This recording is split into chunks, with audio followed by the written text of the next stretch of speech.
Hello and welcome to another broadcast of your Culture Hour. My name is Shelley Smith, your founder, and I do everything to do with workplace culture. And remember, culture isn't built in a day. Culture is built every single day. Today, let's get at it. We've got an amazing guest on here today. And I recently did a call out for one of my Forbes articles, and I got some amazing responses. And because of that, I just wanted to grab a few of the folks and bring them on the Culture Hour so you could hear their story more intimately and a little bit more information that's allowed to go on the Forbes article. So please welcome today the president and the founder of New Frontiers, Daniel Koffler. Did I say that right? Yep. Koffler. All right. Daniel provides an overall strategic direction in the short and the long-term planning agendas while overseeing the financial, the marketing, the business development aspects of the business. Specifically, he is the executive functioning coaching organization. Let me restate that. New Frontiers is an executive functioning coaching organization. New Frontiers provides academic, social, and transactional vocational support to students with a range of abilities and interests, allowing them to maximize their potential and successfully become independent and self-advocating adults.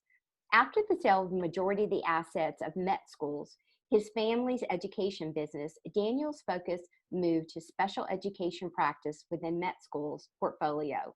This including the Aaron School as well as the Rebecca School. And I will include those links for those of you who can go on the podcast and look in the content of the link in those schools as well. This ultimately is what led the founding of New Frontiers itself in response to the reoccurring patterns of students with or without learning differences, transitioning to college and or those out of post-high school or life experiences without leaving fully prepared for the new expectations assigned to them at the next stage of their life. New Frontiers individualizes coaching models and works on the how to address the initial challenges of establishing strategies for success, while ultimately reducing our presence in the equation as a self-advocacy and skills improve. And that is how they become continually reliant on their coach, not become continually reliant on their coach, but rather the responsibility to shift into the individual receiving support itself. Daniel is also a member of the Young Presidents Organization, the YPO, for many of you who have heard that acronym, and holds BS in administration, with a concentration in marketing from George Washington University. He's also, he's also married with 3 children, including a set of twins, which I'm sure that gives you a whole nother set of education. So welcome today, Daniel. We thank you for what you're doing. Tell us a little bit more about New Frontiers, and then we're gonna really dive in to the questions that I asked you in the Forbes article and kind of set the stage for the reason why I even asked the question. So anything you want to say more about New Frontiers? Yeah, and thank you again for having me, and thank you for that lovely introduction. It might be helpful just to kind of clarify there's a lot of words in the bio. In simple terms, what we do is we support individuals, predominantly but not exclusively young adults, adolescents, young adults who are transitioning between different stages of academia. And through those transitions, the expectations that society has of people kind of increase, and the level of support decreases, and it tends to lead to a lot of stumbles, some of which are, I think, very natural and part of growing up and part of kind of transitioning to adulthood. Others, I think, are a little bit gratuitous and don't really add a lot to the equation. They add a lot of negative impacts: anxiety, depression, lack of forward progress. And we just, as an organization, don't feel that that is the best way to see people kind of move forward. So we want to support them in that process, wherever they are in their process. And it could, again, a student, it could be an adult, it could be folks transitioning through academia or through the workforce or life challenges. But in essence, there's a lot, the idea of coaching I think is misunderstood in a lot of aspects outside of Yeah. athletics. Yeah. And it looks very similar to that in academia or in life supports. I think it's just kind of viewed as a weakness or a crutch, or one that we're supposed to be able to kind of power through, which I think is incorrect. And so we dedicate our time, we've been doing this for 8 years now, to support those individuals with whatever, you know, unconventional learning styles they may come to the table with, to develop systems that will allow them to be successful through their own means. No, I love that. I think that is definitely needed, and you're right. The coaching element is overused, improperly used, and misunderstood. So I completely agree and appreciate a little bit of clarity around that. So let me also clarify the reason why you're on here today and what my ask was. I keep talking about the Forbes article.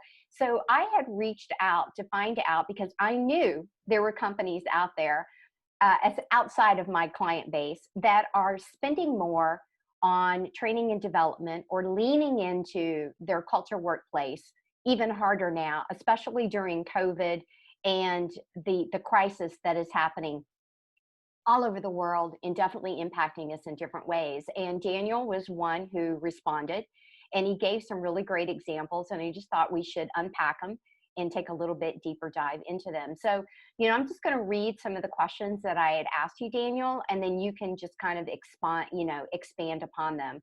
So one of the things that we talked about, and again, this is all about the impact and the spending and the focus and the intentionality inside of workplace culture, was I asked if you had increased spending in your workplace culture over the last 90 days? And if so, what did you do specifically? So why don't you expand upon the answer that you gave me?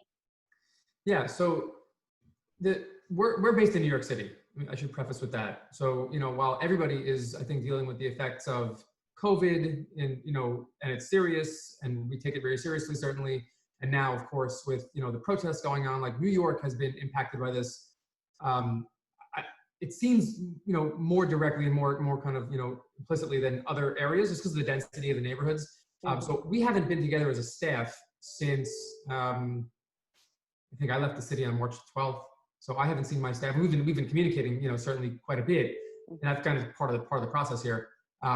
So before COVID, we embarked on a process to kind of reorganize how we operate our business. It's taken from it's the book Traction. You may have heard of it before, by Gino Wickman. So it kind of describes the EOS, the entrepreneurship I love it. operating system. I had never heard of it. I had until, you know, about a year ago, and then I'd heard about it somewhere between 6 to 10 times from people who I trusted, who I very ignorantly disregarded because I didn't want to do the extra work, simply put. And eventually, I don't know what it was, but somebody somehow got in my ear and said, "You should really read this." And I finally said, "Fine, I'll read it." While I was doing that, I was also realizing that I, as a leader, needed to do more to kind of like it started with an operating kind of concept. The culture came after. And I had a business coach who informed me that this is like a very critical part of like the crux of how we do things within, you know, their approach. So after reading the book, I was just so impressed with how digestible it was and how easy it is with someone explaining how do you tactically do these things, which is very similar to how we work with our students in terms of like the question of how do we do this stuff. I think that's kind of the missing link in a lot of these kind of relationships. So when I started to realize like what's involved with this, we began to, you know, certainly we brought on consultants who walked us through how to go. And this was not just, I had my own coach, and we had a coach for the whole team. And it's an ongoing process. We actually are re-meeting with our coach leader this week to kind of do our quarterly review. It took a while to get people to buy into it. And frankly, I was the most gung-ho about it. And then once I realized what was involved and what I had to kind of like transparency wise and like how that impacts things, I was a little bit reluctant to take those steps. But my staff had already bought in, and they wouldn't let go of the issue. So I had no choice. So kind of, it was a push and pull in both directions for quite a while until now. Daniel, let me stop you for a second. You said it took a while. Can you tell us what a while is? Yes. So we started this process. We started the conversation in September 2019. Okay. And we are in I think the first quarter right now still, like in terms of the process, right? Yeah. Sports analogy process. So we have since COVID kicked in, we've had to significantly, kind of increase our learning curve with how Mm-hmm. to apply these skills, Mm-hmm. both from an internal hiring process and external hiring process, systems and policies and operational process. Without having that kind of shaky foundation in place when COVID kicked in, I don't know. I'm not sure we would have been able to been as successful with this as we've been through this period. And I will tell you that as a result of that work and where we've gone to where we are today, where we're going with this, the company, there's no question that we're not turning back. This has to be like a foundational part of how we do things. We've seen too much. Like we've taken whichever pill you take in the matrix. We took the pill that we're out of the matrix. So like we now know too much. Like we can't be willfully ignorant anymore, and it's hard work, Yeah. but it's fascinating. And my leadership is a part of it. It's very much so the team buying into it, and running with it, and kind of and making sure that it trends downward to like every level of the organization, which is happening. I wouldn't say happened yet. I don't think it ever kind of is finished. Yeah. It's certainly not in our case yet. Yeah. No, you said a lot of key points inside of that. So, most leaders, most managers, I think they're not on the cusp of leadership when they're still in the managing piece, but don't allow their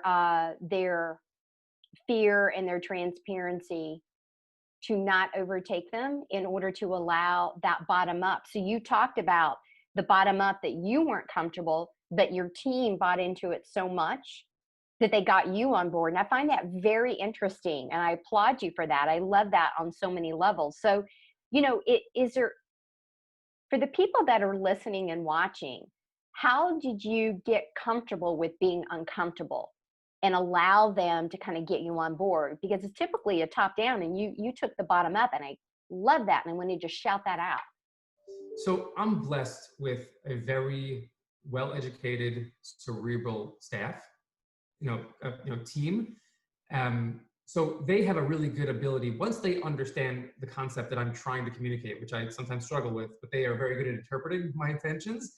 They're able to communicate it in a way that for me, that I can kind of digest and regurgitate, which is kind of what happened in simple terms. And then, once I started to see the positive, I guess the benefits greatly outweigh the costs is the short story. So if the concern is transparency around financials or policies that may have a negative impact on the people who are helping to define them, if they're being asked to, the benefit of having them have input and agency in those conversations greatly outweighs, my concern about them seeing numbers, which I don't have a really concern about. It's their organization too. I'm very aware, and they don't tell me, I tell them, like, I'm nothing without you guys. Like, I might have certain skills that lend itself to, helping us move forward with our mission and our strategy, but I can't do this alone. And not only can I do it alone, I can't do it without these particular people. I really believe that. We've been lucky because we didn't have any kind of processes or any kind of formal cultural perspective when we first started hiring and kind of building our team. We just got lucky that, like, kind of what I'm now realizing is the way just happens to be kind of like a good foundation that I borrowed enough from, just from like looking around and reading. And they're taking it forward in a really meaningful way. Clearly you have a shared leadership style. And again, I praise you for that. Your language is the they and the we and the us. And, there is that bottom line intentionality that maybe you didn't realize you were being intentional doing your hires, but clearly you have been very intentional. So again, I applaud you for that. A couple of things I want to back up. The book Traction that you're referring to, just again for listeners, there's 4 elements that every business has. And it's one of people, cash, execution, and I want to underline strategy, and I want to underline the people part. Everything about the other 3 elements of business starts with, begins with, and is the middle. It has to do with the people, thus the culture side of this, which is why I'm not just passionate, but I'm obsessed with workplace culture. So what are some of the big aha moments that you've had and or that you've seen your team has had through leaning into Traction, through leaning into COVID, the crisis, the protests, and the elements that you're seeing the shifts? Because you talk about the shifts that you had. So what are some of the big aha awakening moments, if there have been some? There's two. There's two specific ones I would say. Communication, generally speaking, is a concept, and core values. And I'm not sure which one comes first. There's a lot of chicken and egg stuff with this, in my Yes. view. The core values piece is interesting. I've heard these terms. I've read the management books. I've gone to school. I understand that these are things that people who are really successful have been touting for a long time. I was not trained that way. And so it took me a long time to kind of come out of my shell and kind of like be comfortable relearning this stuff while operating the business. I think that's a bit of a tricky dance to do sometimes. The core values thing took a long time for us. We only recently, through the COVID period of time, got that to a place that we were comfortable with, where we all agreed on the intentionality of the words we're using and specific language we're using. That was something that, I was expected to, and I did kind of, put forth, but I wanted buy-in. I needed buy-in because it's our core values as an organization. That informs, I relearned that informs everything about the organization. Like, we do what we do and we sell it how we sell it. And so that's kind of like the front-facing piece of it, and that's fine. And it has to be done a certain way. But the core values in terms of who we want to surround ourselves with, who we want to work with, both internally and externally, I just never appreciated how important that is. And when I look back and think about the folks who didn't work out, both as clients and as members of our team, I realized that's the missing piece. Had we had that established and gone through our own rubric with that, it would have clearly not passed the sniff test. So that's been really important. We first tested that out during the COVID period. We've been lucky enough to continue our business virtually for the most part, and to both elevate certain people and bring on new people to the team to kind of help with that effort in the last 3 months, which is just extraordinary in my view. And I'm really, really excited about it. That one of the people the truth of the matter is, like, we looking at this one person, we knew that she had what it takes to be elevated, but going through the process, it felt good to be able to apply it to somebody who, and it wasn't like, like a false positive, like we knew the answer already going into it, but it was nice to be able to apply this to a person who was going to take an elevated role at the table, and realize that, yes, it does check the boxes. Even though we kind of thought it does, she really does. She gets it, she wants it, she has the capacity for it. Kind of going through all those efforts was very interesting to me, very kind of rewarding to me. The communication piece is another area that, due to my previous training, I've always been like a head down, do your work kind of guy, right? I'm thriving frankly in lockdown because I can get my work done in that regard, right? With the exception of the kids and the other part of the equation, which is that we set up a series of meetings so that, for every different department, finance, marketing, sales, operations, on top of our level 10, like our organizational meeting every week.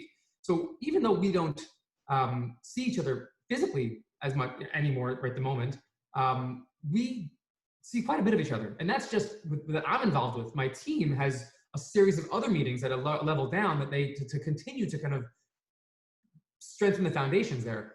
So the communication piece is something that took me a little bit of time to kind of get out of my shell, where I was thinking, look, like, it's my decision, it's my answer, like, you'll get the information when it comes to you, versus actually making sure I get buy-in to something that's going to require other people to carry forward.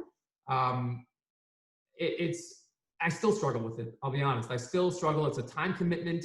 I get distracted easily, but I work on it, A, because I know it's important, B, because my staff, I think, I value the time with them. Their perspective is critical. And so I guess those are the two kind of main reasons with the communication. So and they also they're much better at it than I am. They're just better communicators. So kind of, in some cases I sit back and, like, I watch them. I'm paying attention. I'm listening. Another skill that I've been working on to this whole process. So those two things I think made a vast impact, positive impact on the culture of the organization, how people understand it, instead of it just being something that I think. We live it more. Yeah.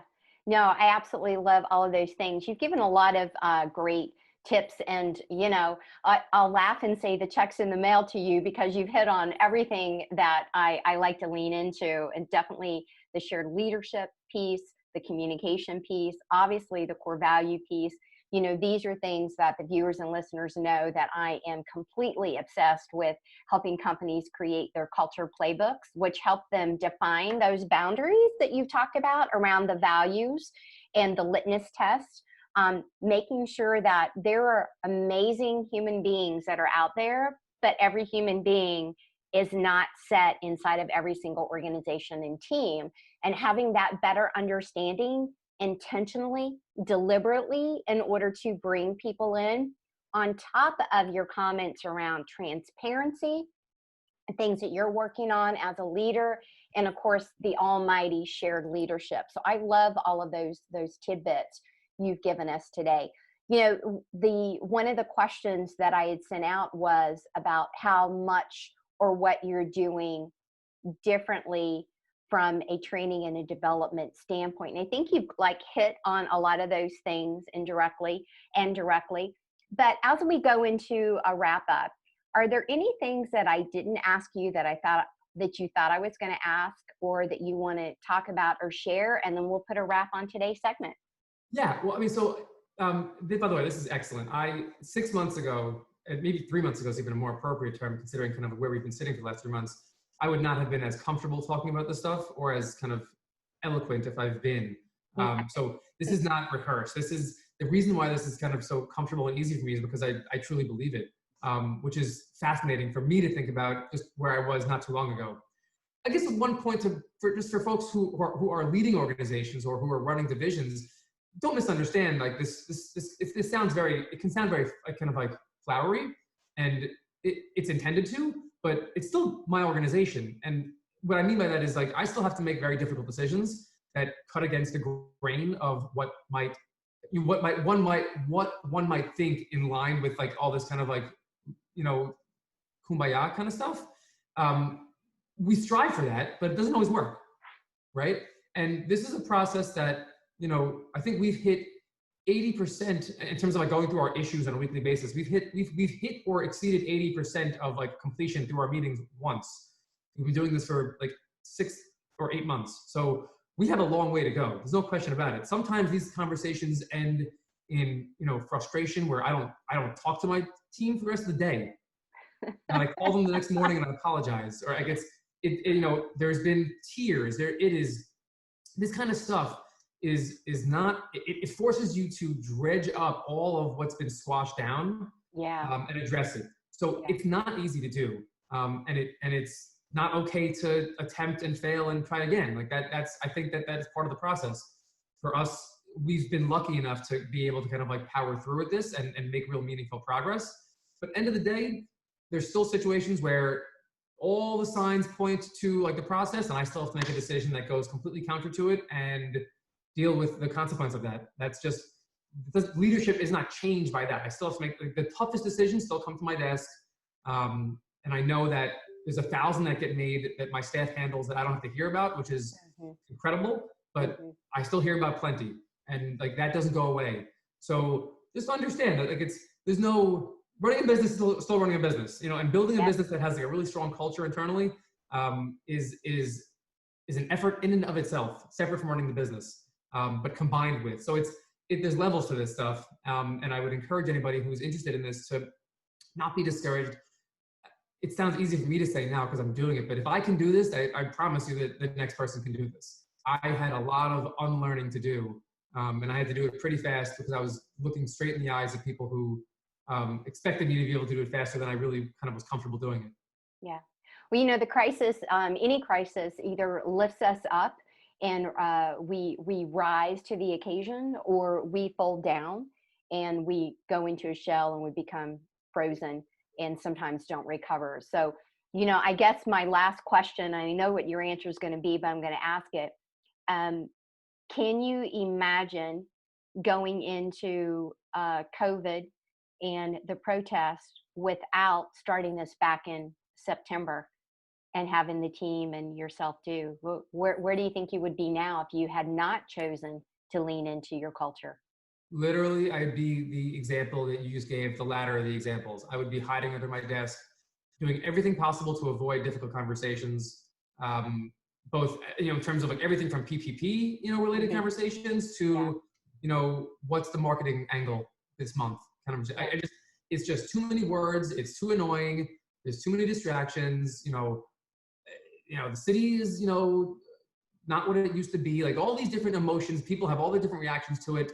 Yeah. This process allows people to at least have a venue to kind of vent those things if they need to, and Yeah. also to refocus it on, like, guys, we have work to do. Like, we Yeah. have to kind of be respectful of both of those things. Like, I understand Yeah. my staff has everyone has their own interpretation and their own kind of challenges with the situation at hand. We have to be respectful as leaders of that, but we also have to get our work done. Yeah. So, and I think it's in that order. Yeah. And I think by doing it in that order, it gives people space to just, like, share, look, like, I'm struggling with this week. I'm having a problem with that this week. Let's address that. Let's get to work. We'll feel better about all these things as a result. Love it. Daniel, thank you so much for being on today. I applaud not only New Frontiers, but I applaud you and your team for everything that you've done. And of course, I love it as a culture curator that you're doing all of these things. So bravo to you. In the notes and the comment pieces of whether you're looking at this on YouTube or any of your podcasts, you will absolutely see a couple. I'll list the traction book just so you know how you can grab that, because it is a great book. I'm actually, Daniel, just on a side note, I'm a strategic partner for the local EO chapter here.